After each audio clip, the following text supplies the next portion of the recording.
हिंदू धर्म में सावन सोमवार के साथ साथ सावन मास का मंगलवार भी बहुत ही महत्वपूर्ण होता है। इस मास के प्रत्येक मंगलवार के दिन मंगला गौरी व्रत रखा जाता है और माता पार्वती की पूजा की जाती है।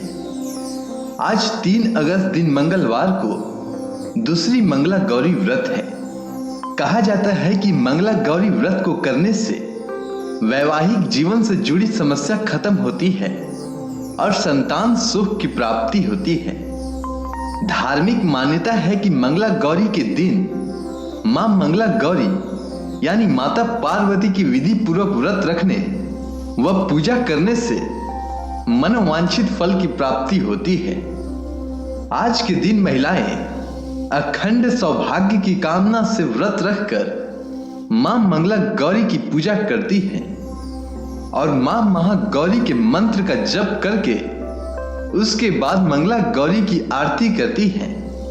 मान्यता है कि महागौरी मंत्र के बिना पूर्ण फल की प्राप्ति नहीं होती है।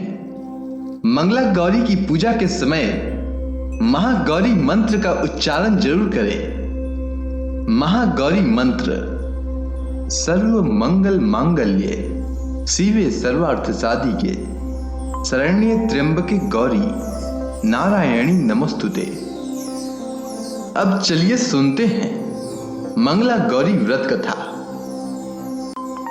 पौराणिक कथा के अनुसार प्राचीन काल में धर्मपाल नाम का एक सेठ रहता था। वह भोलेनाथ का सच्चा भक्त था।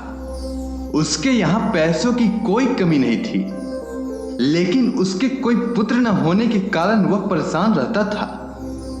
कुछ समय बाद उसे महादेव की कृपा से उसे पुत्र रत्न की प्राप्ति हुई, लेकिन ये पहले से ही तय था कि 16 वर्ष की अवस्था में उस बच्चे को सांप के काटने से मृत्यु हो जाएगी।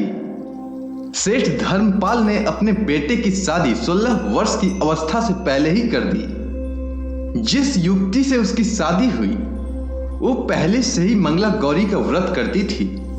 व्रत के फल स्वरूप उस महिला के जीवन में कभी भी वैधव्य दुख नहीं आ सकता था। मंगला गौरी के व्रत के प्रभाव से धर्मपाल के पुत्र के सिर से उसकी मृत्यु का साया हट गया और उसकी आयु 100 वर्ष की हो गई।